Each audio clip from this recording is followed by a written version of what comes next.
So guys, today's my birthday, and what better way to celebrate than to bring back the World Club Cup.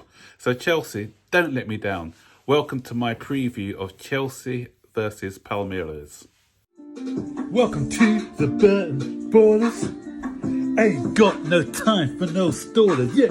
We are the risers, we're not the fallers. Our channel is growing wider and taller. Yeah, we're here to give you the news about your dear beloved Blues, yeah. So if you like this YouTube channel, like, subscribe and turn on that bell. Yeah.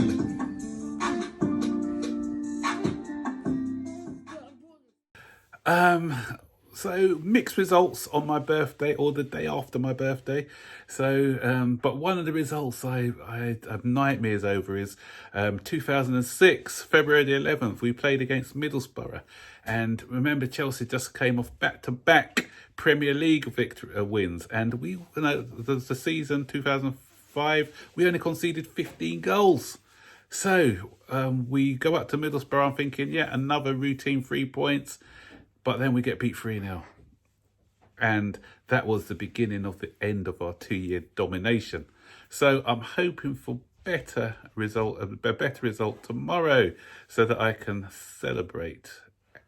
But let's not take Palmeiras for granted. Because a lot of our fan base, because they don't know who these clubs are, they have a bit of disrespect for them. Like when we played Al Hilal the other day, people were saying, oh, we should be beating this team easily. No one, some half the fan base don't even know how good this team are. But because they're coming from a lesser continent, they thought that it was going to be a walkover. There are some decent players in their side. They've got a good manager in Jardim, who incidentally was linked to Chelsea a few years ago. The Portuguese manager was at Monaco at the time. And so they had, they played well, especially in the second half. They gave us a lot of problems. So let's not just belittle teams because we haven't heard of them, because there are some good teams out there outside of the European teams. And Palmeiras is one of those teams. They are a well-known team in South America with a rich history. And some of the players who've played for Palmeiras before are, we're talking about the game now is all about wing backs. And if these two wing backs had been playing today, anyone lucky enough to have these two wing backs in the side will be dominating world football, because we have Cafu. Everyone remember Cafu, the right back who had an illustrious career and mainly played in Italy. And they also got Roberto Carlos, who played for them, that excellent left back.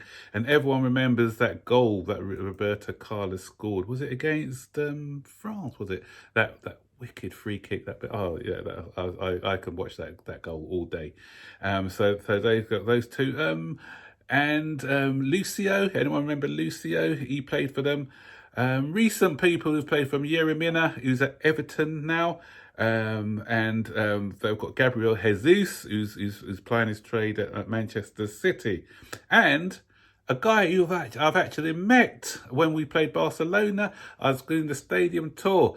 And this is one of my all-time favourite players, and it's Rivaldo. Everyone remember Rivaldo? Fantastic player. He wasn't playing at the time, he retired at the time, but he was there for a match when we played against Barcelona, I think, as I said, in the Champions League.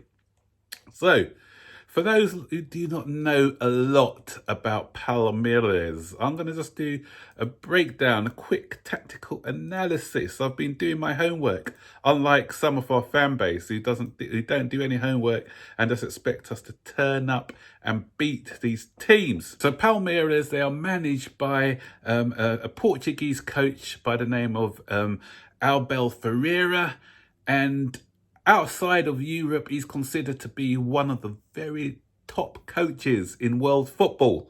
So this guy, he knows his stuff. He's a very good tactician, a master tactician.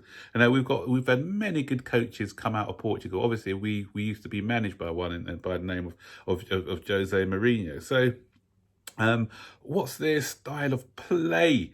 So this is going to be one. We had a debate. I was on the Blue Lounge the other day, and there was a debate between Boogeyman and Couch Critic. if you haven't subscribed to Crouch Critic's YouTube channel, make sure you subscribe to him. Great channel.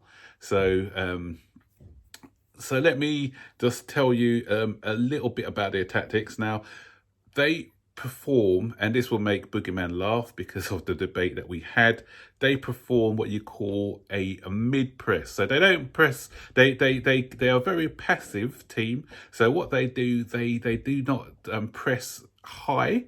They allow you to and take the ball up from your own half, and as soon as you get into their half, that's when they start pressing you aggressively.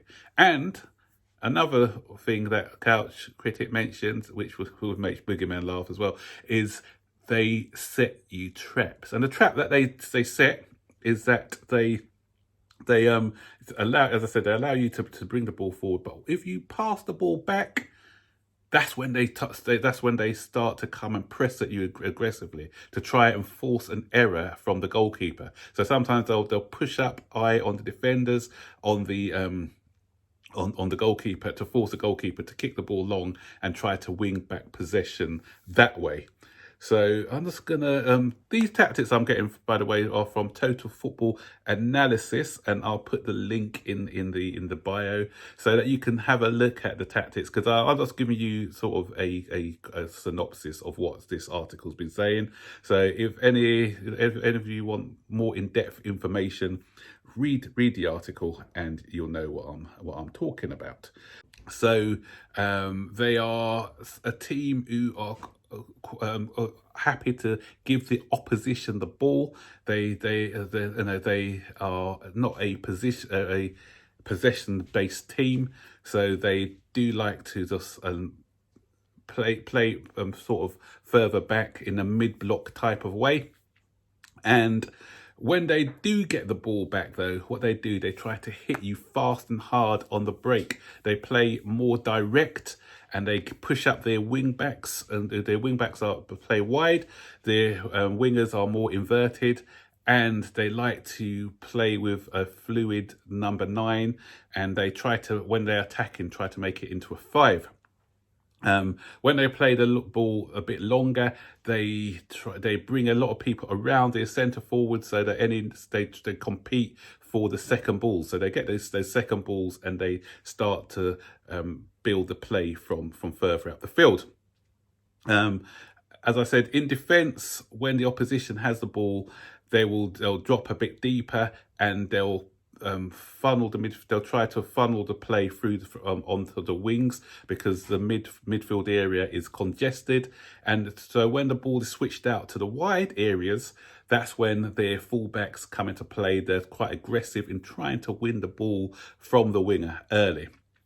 And there's a lot of overloads on one side. So what we need to do as a team, we need to try and switch the play quickly, because with all the overloads, if we can switch the play to the other side, then that can create opportunities. But when the ball is switched, the back three that they have, the defender on that other side, he comes across to try to cut out the passing lane. So they are quite organised, but they can be caught out on occasions.